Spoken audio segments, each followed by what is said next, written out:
Nous sommes le samedi 14 mars 2009. Le CAC, ainsi que vous pouvez le constater ici, a terminé la séance d'hier, c'est-à-dire vendredi 13, à 2705,63, soit pratiquement sa valeur du 30 février, c'est-à-dire ici,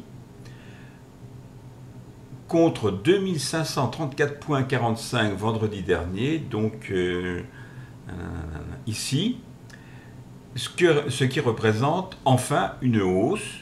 Elle est de 6,75%, ce qui est loin d'être négligeable. Bon, j'avais prévu une poursuite de la baisse, je me suis complètement planté, mais je vous ai déjà dit, l'analyse graphique, c'est ça. Bien.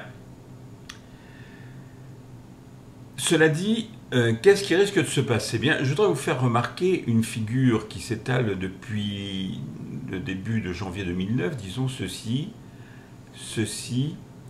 et cette figure a de fortes chances de se prolonger d'une manière symétrique, c'est-à-dire que ce qui va se situer ici ressemblera certainement à ce qui s'est passé ici, c'est-à-dire que ça constituera un W, si vous voulez, et ce W, ici on est dans la première partie basse du W, c'est ce qu'on appelle sur le plan de l'analyse chartiste japonaise un creux à 3 Bouddhas ou à 3 rivières, ou encore ce qu'on appelle une tête et épaules renversées, c'est-à-dire ici la première épaule, ici la tête, et puis ici vraisemblablement la seconde épaule.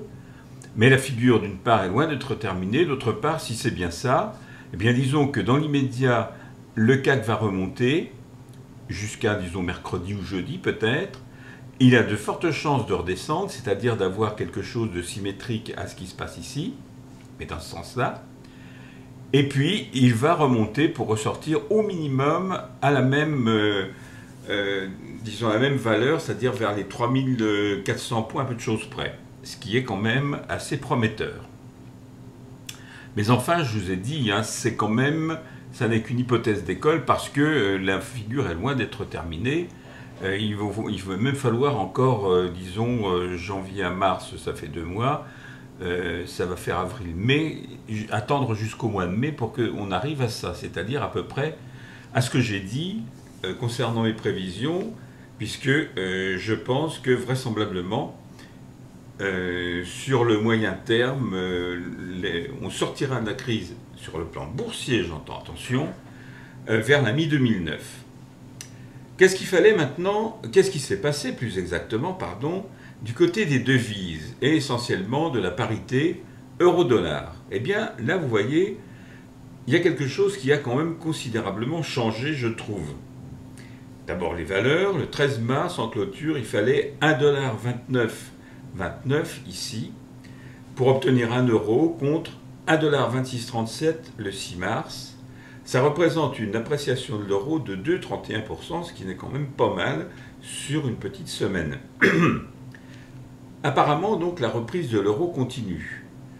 À tel point que je me demande si ce que je vous avais dit, excusez-moi, à savoir la variation du dollar entre, disons, 1,24 et 1,30, pardon, c'est pas quelque chose de complètement dépassé aujourd'hui, d'autant plus qu'ici, on a un croisement de stochastique fort sympathique qui laisse présager une poursuite de la hausse ou de la, enfin, ça dépend de dans quel sens on se pose, disons de la baisse de l'euro, du dollar, pardon, en face de l'euro.